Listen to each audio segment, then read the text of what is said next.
Yo, what's up? Nandito na po yung Food Panda Rider ng Korea. Yan, kami nag-spray uli ng mga buko ng bulaklak. Masakit na po ang aming balakang. Yan. Si Pare Rico. Pare Rico, shoutout sa mga sasakit na balakang dyan. Hello, iniwanan na ulit kami ng aming amaw. O bayan na ho ulit. Yan. Sample ng spray ng bulaklak. Ito po yan. Hanapin nyo rin. Yan. Kita. Yan. Sprayan yan. Nasa loob na yan. Kailangan gayan daw. Yan. Sprayan lang isa. Walang buga. Yan. Gayan lang trabaho. Kaso lang na kayo. Masakit sa balakang. Aming amo iniwanan na kami, masakit na yata balakang. Apat na kubulare, apat na greenhouse sa reganohan namin. I-sprayan. Yung tatlo na may na-spray na nung nakaraan, ewan ko ba sa aming amo pina-spray na naman, nalimutan yata. Palibasa wala kaming gagawin ngayon. Wala naman nag-harvest.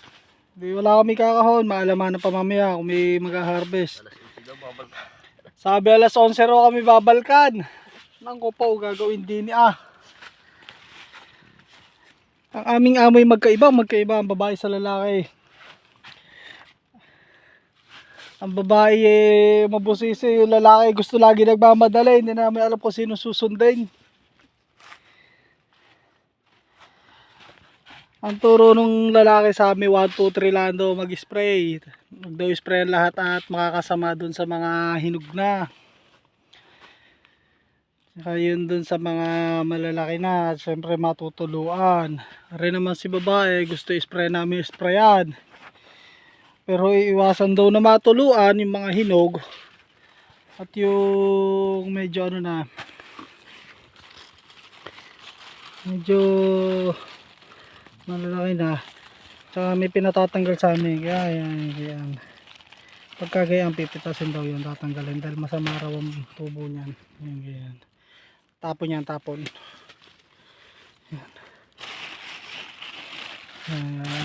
Yung mga karne, tatanggalin yan. Ay ka. Yan. Hindi magagandang bunga yan. Yan, ganyan aming trabaho.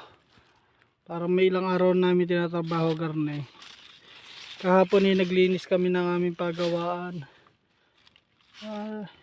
Sabi ko itatanggalin ko mga tambak. Ayaw nila Tanggal na ng mga basura Masakit pa rin. Naluluwag ko nga, ayaw nila. Ako pa naman. Siyempre susunod lang ako. So ayun.